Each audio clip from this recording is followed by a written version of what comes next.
Hello मेरे दोस्तों, आप सभी का मल्टी एजुकेशन सेंटर चैनल में स्वागत है। आज हम सभी पूर्णांकों पर आधारित कुछ नियमों को देखेंगे, जैसे संवरण नियम, वितरण नियम, सहचर्य नियम, इन सभी में को देखेंगे। पहला है संवरक नियम। यदि a और b धन पूर्णांक हैं, यदि a और b क्या हैं, धन पूर्णांक हैं, तब क्या क्या स्थिति हो सकती है? तो a प्लस b बराबर क्या मिलेगा? धन पूर्णांक मिलेगा। इसी को योग का संवरक नियम कहते हैं।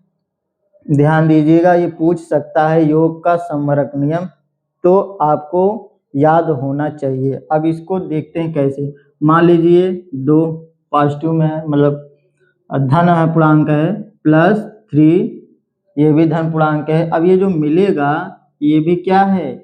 पॉजिटिव ही है, धन पूर्णांक ही है। ठीक, तो वही उन्होंने कहा है क्या मिलेगा? योग का संवरक नियम में धन पूर्णांक ही मिलेगा। अब मान लीजिए जो पूर्णांक है वह धन पूर्णांक 2 और धन पूर्णांक 3, यदि इनका हम मल्टीप्लाई करें, गुणा करें, तो जो प्रोडक्ट मिलेगा वो भी क्या होगा? धन पूर्णांक होगा। यदि ऐसा है तो इसे गुणा का संवरक नियम कहा जाएगा। क्या कहा जाएगा?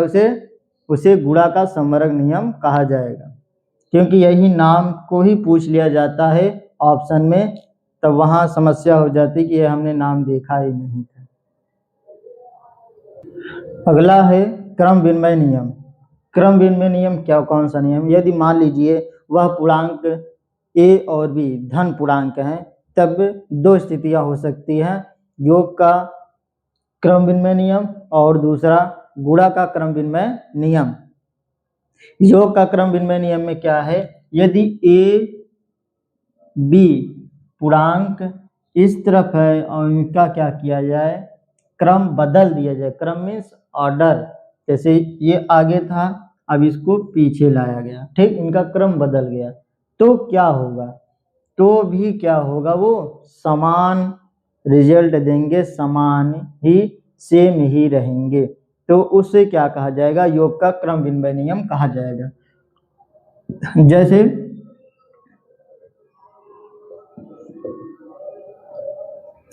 देखिए 2 + 3 = 3 + 2, बदल दिया हमने। 5 = 5, दोनों ही सेम मिला ना, यही योग का क्रम विनिमय नियम कहलाएगा। दूसरा है इसी तरीके से a × b = b × a, ये भी गुणा का क्रम विनिमय नियम कहलाएगा। फॉर एग्जाम्पल, जैसे 2 × 3 = 3 × 2, 6 = 6, दोनों ही क्या है? सेम ही मिलेंगे। यही आपका गुणा का क्रम विनिमय नियम कहलाएगा। अब अगला है साहचर्य नियम। साहचर्य नियम क्या है? यदि a, b और c तीन क्या हैं? धन पूर्णांक हैं, तब वह दो स्थितियां उत्पन्न हो सकती हैं, योग का सहचर्य नियम और गुणा का सहचर्य नियम। तो योग का सहचर्य नियम क्या है? मान लीजिए हमने दो इंटीजर लिया, दो पूर्णांक लिया, उनको एक ग्रुप में रख लिया और एक को अलग से ऐड किया। ठीक, अब यही चीज उस तरफ करेंगे, लेकिन उनका क्रम बदल देंगे, क्योंकि लास्ट वाले दो इंटीजरों को हम ग्रुप में रखेंगे और आगे को छोड़ देंगे। ठीक, जैसे तो हमें क्या मिलेगा? सेम रिजल्ट मिलेगा। 2 + 3 + 4 = 2 + 3 + 4। सॉल्व करेंगे। 5 + 4 = 2 + 5 9 7 है, 7 9।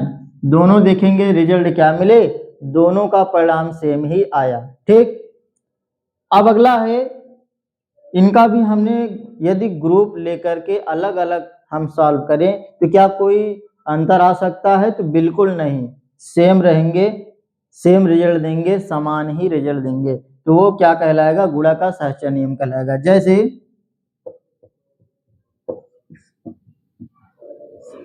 2 × 3 × 4 = 2 × 3 × 4, 2 × 3 = 6, 2 × 12 ना 12, 6 × 4 = 24, 12 × 2 = 24। दोनों क्या हो गया? दोनों का परिणाम सेम आया, तो इस तरीके से गुणा का सहचर नियम क्या करता है, फॉलो करता है।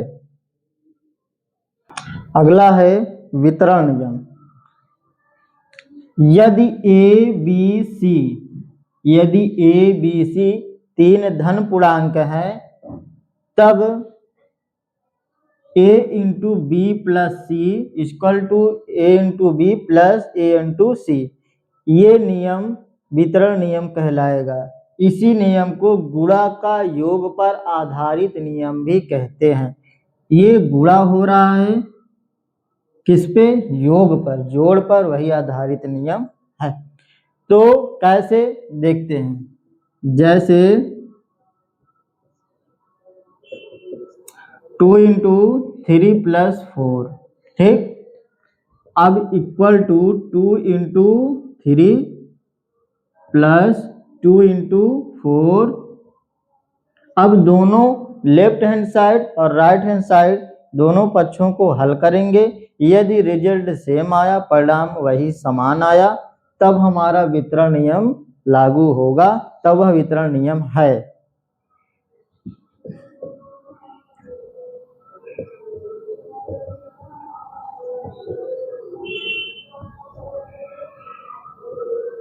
अब देखेंगे 2 सत्ते 14, 6 8 14, ये दोनों क्या हो गए, समान आ गए, बराबर हो गए। तो यही था आपका वितरण नियम। अगला नियम है योगात्मक तत्समक नियम। ये कौन सा नियम, वह संख्या जिसको किसी भी संख्या के साथ जोड़ दिया जाए और योगफल में परिवर्तन ना हो, योगफल अपरिवर्तित रहे, बदले ना, तो वह संख्या क्या कहलाएगा, योगात्मक तत्समक कहलाएगा। जैसे ये हमने एक इंटीजर माना है, पूर्णांक माना है, धन पूर्णांक, जिसमें हमने 0 को जोड़ा तो क्या मिला, ए मिला। जैसे 1 प्लस 0 1, एक में 0 जोड़ेंगे तो एक ही ना बचेगा, 2 में 0 ऐड करेंगे तो 2 ही मिलेगा, ठीक। ऐसे ही किसी भी संख्या में आप 0 ऐड करेंगे, जोड़ेंगे, तो वही संख्या समान रूप से प्राप्त होगी। यही योगात्मक तत्समक का नियम है। दुनिया में जितनी भी संख्याएं हैं उनका सभी संख्याओं का योगात्मक तत्समक 0 ही होता है। अब इसी तरीके से गुणात्मक तत्समक देखिए, वह संख्या जिसको किसी भी संख्या के साथ गुणा कर दिया जाए, मल्टीप्लाई कर दिया जाए, तो क्या होगा, गुणनफल अपरिवर्तित रहता है, गुणनफल नहीं बदलता है, उसी को क्या कहते हैं, गुणात्मक तत्समक कहते हैं। जैसे हमने एक फॉर्मूला बना दिया है, a into 1 equal to a, 2 1 जा 2, 10 1 जा 10, 20 1 जा 20 ही ना होगा, है कि नहीं, 40 एकन्नम 40, कोई भी संख्या हो, सभी संख्याओं का गुणात्मक तत्समक क्या होता है, एक होता है। क्या होता है, एक ही होता है। अगला है योगात्मक प्रतिलोम। प्रतिलोम मीन्स क्या है, जस्ट उसका उल्टा। अब योगात्मक लिखा है मीन्स योग करने वाला, मीन्स जोड़ने वाला। यदि ए कोई धनात्मक है, क्या है, यदि ए कोई धनात्मक पूर्णांक है, तब ए का योगात्मक प्रतिलोम क्या होगा, -a। कहने का तात्पर्य यह है कि वह इंटीजर, वह पूर्णांक और उसका प्रतिलोम दोनों को ऐड किया जाए, जोड़ा जाए, तब 0 प्राप्त होना चाहिए। क्या प्राप्त होना चाहिए, 0। जैसे देखेंगे 2 का योगात्मक प्रतिलोम क्या होगा, योगात्मक योग हो गया है, प्रतिलोम उल्टा, 2 का उल्टा -2। यदि पॉजिटिव में है तो उसका योगात्मक नेगेटिव में होगा, मतलब ऋणात्मक होगा। अगर ऋणात्मक में है तो क्या होगा, धनात्मक में होगा। यही था आपका योगात्मक प्रतिलोम। अब अगला है गुणात्मक प्रतिलोम। गुणात्मक प्रतिलोम का तात्पर्य है कि यदि कोई धनात्मक पूर्णांक है, अगर उसका हम गुणा करें उसके प्रतिलोम से, प्रतिलोम मीन्स इसका भी उल्टा है लेकिन गुणा के तौर पे, तो अगर हम उसका प्रतिलोम का गुणा करें तो हमें क्या मिलना चाहिए, 1 मिलना चाहिए हर किसी भी स्थिति में। a इंटू 1/a 1 मिला। तो जैसे उदाहरण के तौर पे 2 इंटू 1/2, अब 2 1 जा 2 समाप्त 1 मिला। तो ये आपका क्या हो गया आंसर। ये था आपका गुणात्मक प्रतिलोम।